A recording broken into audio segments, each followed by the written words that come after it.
Good morning students, how are you? Fine, very well. चलिए बेटा, हम लोग इंडियन इकोनॉमी कर रहे थे। इंडियन इकोनॉमी का फर्स्ट चैप्टर और पहले दो टॉपिक हम लोग कर चुके हैं। आज हम फर्स्ट चैप्टर का थर्ड टॉपिक स्टार्ट कर रहे हैं, agriculture sector on the eve of independence. Independence के टाइम पर हमारे देश में एग्रीकल्चर सेक्टर की क्या सिचुएशन थी। ठीक है, देखिए first point, low production and productivity. Low production and productivity. हमारे देश का प्रोडक्शन भी लो था एग्रीकल्चर सेक्टर में और प्रोडक्टिविटी भी लो थी। अब प्रोडक्शन एंड प्रोडक्टिविटी में क्या डिफरेंस होता है? प्रोडक्शन का मतलब होता है total production, total output. Production का मतलब क्या है? Total output. एंड प्रोडक्टिविटी का मतलब होता है पर हेक्टेयर आउटपुट। प्रोडक्टिविटी का मतलब आपसे कभी कोई पूछ ले एग्रीकल्चर में क्या होता है तो आप क्या कहेंगे? Per hectare output. सो इंडिपेंडेंस के टाइम पर हमारे देश में एग्रीकल्चर सेक्टर का टोटल प्रोडक्शन भी लो था और पर हेक्टेयर प्रोडक्शन भी लो था। ठीक है, देखिए production refers to total output and productivity refers to output per hectare of land. Both were found to be extremely low on the eve of independence. Independence के time पर हमारे देश में एग्रीकल्चर सेक्टर में प्रोडक्शन भी लो था and productivity भी लो थी। ठीक है, क्लियर है बात आपको? यहाँ पर आपको टेबल दिख रही है, वीट का प्रोडक्शन 1947 में कितना था? 64 एंड 1670 में कितना हो गया? 984। इसी तरीके से आपको राइस का प्रोडक्शन दिखाया हुआ है कि 1947 में कितना था एंड करंट कितना है। ठीक है, चलिए second point, high degree of uncertainty. High degree of uncertainty. High degree of uncertainty. Uncertainty किस चीज की? कि जो एग्रीकल्चर सेक्टर था वो टोटली किस पे डिपेंड था? रेन पर। उस टाइम आर्टिफिशियल सिंचाई के साधन नहीं होते थे। एग्रीकल्चर टोटली डिपेंड होता था रेनफॉल। ठीक है, heavy rain heavy production, low rain low production. तो कहते हैं यहाँ पर agriculture showed a high degree of uncertainty because depend upon rainfall. Good rainfall good output, poor rainfall poor output. No efforts were made under the British rule to develop permanent means of irrigation. सिंचाई के जो permanent साधन थे उनके लिए कुछ भी नहीं किया गया। ठीक है, तो हमारे देश में ब्रिटिश गवर्नमेंट ने आर्टिफिशियल सिंचाई के लिए कुछ भी प्रबंध नहीं किया। एग्रीकल्चर सेक्टर में क्या थी? Uncertainty. Third, dominance of subsistence farming. Dominance of subsistence farming. ये सबसिस्टेंस फार्मिंग क्या होती है? सबसिस्टेंस फार्मिंग क्या होती है भाई? इतना ही आउटपुट बनाया जाए या इतना ही प्रोडक्शन किया जाए जिससे सिर्फ मेरे फैमिली का गुजारा हो जाए। मान लो मैं फार्मर हूं तो मैं इतना ही प्रोडक्शन करूं कि मेरी फैमिली कंज्यूम कर सके, बेचने के पर्पस से उसको ना बनाऊं। That is subsistence farming. ठीक है, देखिए farming was taken mostly as a means of subsistence. Subsistence farming is a form of farming in which the crops are produced to provide for the basic need of family. सिर्फ family की needs पूरी हो जाए इतना production किया जाता था। बेचने के हिसाब से प्रोडक्शन नहीं होता था। There is a little surplus left for the sale in market. बहुत ही कम आउटपुट मार्केट में सेल के लिए बचता था। Implying a lack of commercial output. जो चीज हम बेचने के लिए बनाए होते हैं कमर्शियल पर्पस, ठीक है, खुद के लिए बनाए तो होते हैं सबसिस्टेंस फार्मिंग। हम लोग अपने खुद के लिए अगर फार्मिंग कर रहे हैं तो वो सबसिस्टेंस फार्मिंग है। अगर हम सेल के हिसाब से फार्मिंग कर रहे हैं तो वो कमर्शियल फार्मिंग होगा। Accordingly backwardness prevail poverty dominate, backwardness आई और हमारे देश में क्या आई, गरीबी आई। तीनों पॉइंट आपको अच्छे से क्लियर है कि एग्रीकल्चर सेक्टर में इंडिपेंडेंस के टाइम पर टोटल प्रोडक्शन भी लो था और पर हेक्टेयर प्रोडक्शन भी लो था। हाई डिग्री ऑफ अनसर्टेनिटी जो एग्रीकल्चर सेक्टर था उसमें अनसर्टेनिटी ज्यादा थी because totally dependent on rainfall. And third क्या कह रहा है, सबसिस्टेंस फार्मिंग होती थी, यानी सिर्फ फैमिली कंजम्पशन के लिए फार्मिंग की जाती थी, सेल पर्पस के लिए फार्मिंग नहीं की जाती।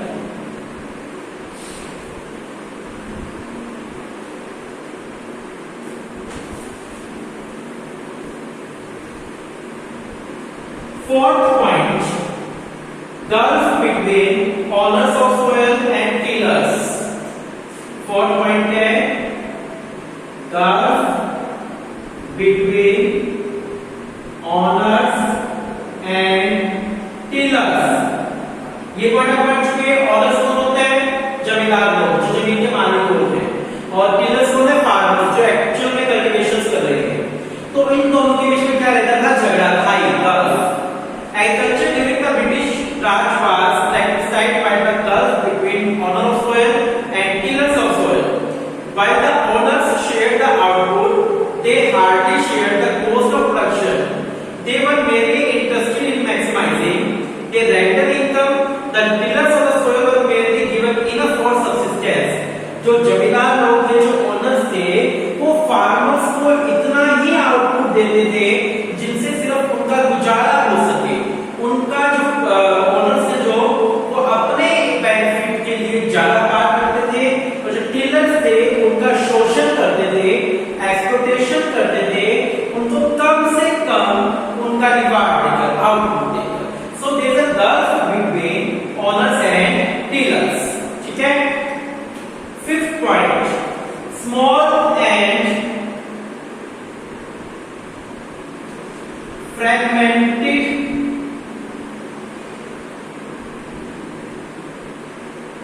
holding. Small and fragmented holding. देखो स्मॉल का मतलब थोड़ा होता है और फ्रैगमेंटेड का मतलब होता है इधर उधर डिवाइड होना। फ्रैगमेंटेड का क्या मतलब होता है, टुकड़ों में बटी होना। एक टुकड़ा मान लो जमीन का यहाँ पर है मेरा, एक टुकड़ा छोटा सा यहाँ पर है, एक टुकड़ा मेरा छोटा सा वहां पर। अगर पूरी जमीन इकट्ठी होगी तो प्रोडक्शन ज्यादा होगा, या टुकड़ों में बटी होगी तो ज्यादा होगा। आई होप कि आपका आंसर ये होगा कि सर जो जमीन इकट्ठी होगी उसमें प्रोडक्शन ज्यादा होगा rather than टुकड़ों में बटी जमीन का। ठीक है। सो कहते हैं इंडिपेंडेंस के टाइम पर जो लैंड होल्डिंग थी वो बहुत स्मॉल थी और फ्रैगमेंटेड थी। Fragmented holding mean a piece here and piece there, एक पीस यहाँ होना, एक पीस वहां होना। अकॉर्डिंगली मोस्ट लैंड होल्डिंग पर economic yielding low output at high cost, जिसका बेनिफिट भी बहुत लो था। ठीक है। तो उस टाइम जो फार्मर्स थे उनके पास अगर लैंड होती तो वो लैंड फ्रैगमेंटेड होती, एक पीस यहाँ एक पीस वहां, जिसका रिजल्ट क्या होगा कि जमीन यहाँ वहां बटी हुई है, अगर वो प्रोडक्शन भी करेगा तो उसका आउटपुट बहुत थोड़ा आएगा। ठीक है ना। Sixth point, land revenue system under the British राज।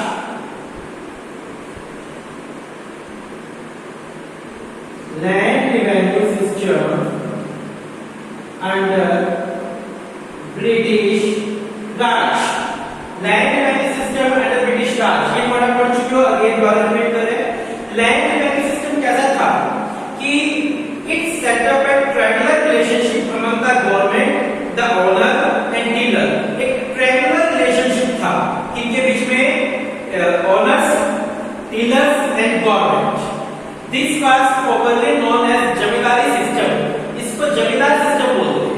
कहते हैं यहाँ पर एक ट्रायंगुलर सिस्टम था रेवेन्यू का, किनके बीच में तीन लोग थे। यहाँ पर तीन लोग कौन कौन होंगे, एक तो हो गया आपका ओनर, एक हो गया आपका डीलर और एक हो गया आपकी गवर्नमेंट। तो कहते हैं उस सिस्टम का क्या नाम था, जमींदारी सिस्टम। क्या नाम था, जमींदारी सिस्टम। जो जमींदार थे वो मिट्टी के जमीन के परमानेंट मालिक। जमींदार were to pay a fixed sum to government as a land revenue। जो जमींदार लोग थे वो गवर्नमेंट को एक फिक्स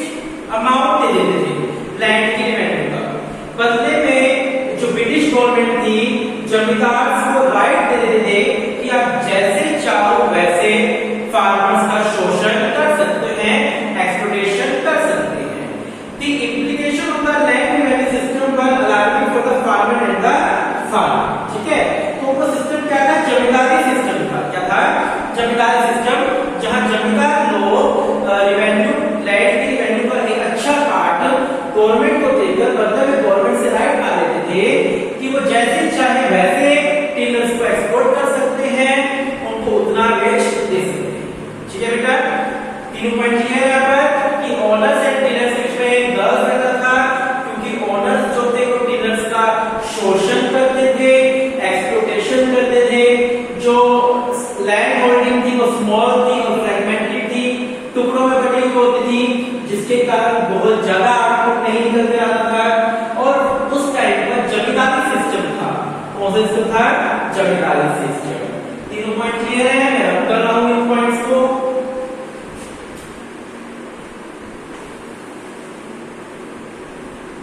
चलिए नेक्स्ट पॉइंट, 7 पॉइंट है यहाँ पर आपका last point, forced commercialization. Important point है, forced commercialization, forced commercialization of agriculture, forced commercialization of agriculture, forcefully agriculture करवा दो।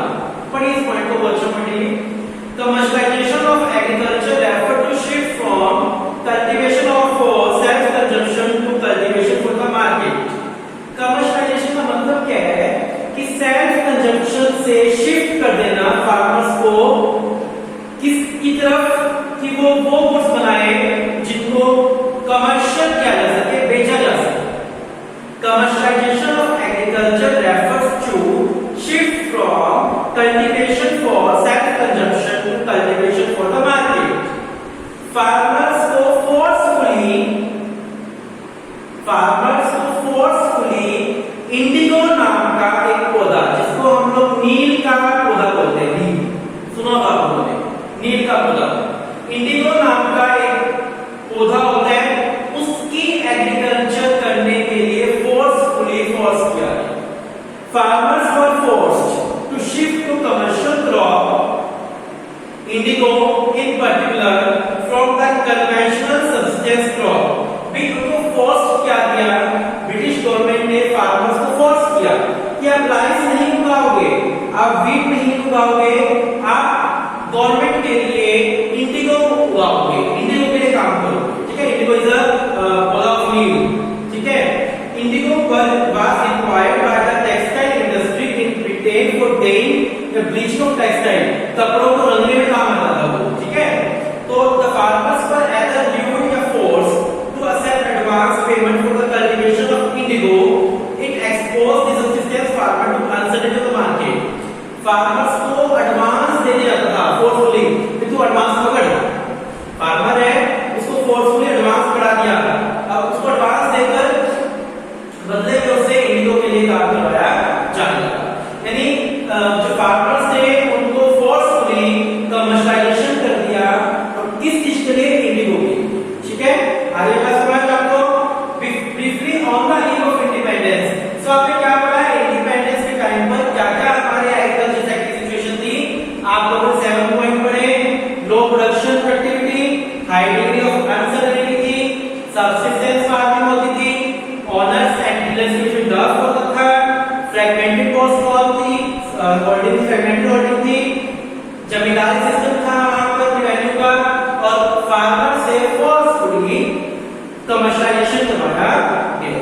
तो ये सारे पॉइंट्स थे किस चीज के लिए आपके? ये इंडिपेंडेंस के टाइम पर हमारे देश में एग्रीकल्चर सेक्टर से। ठीक है, देखिए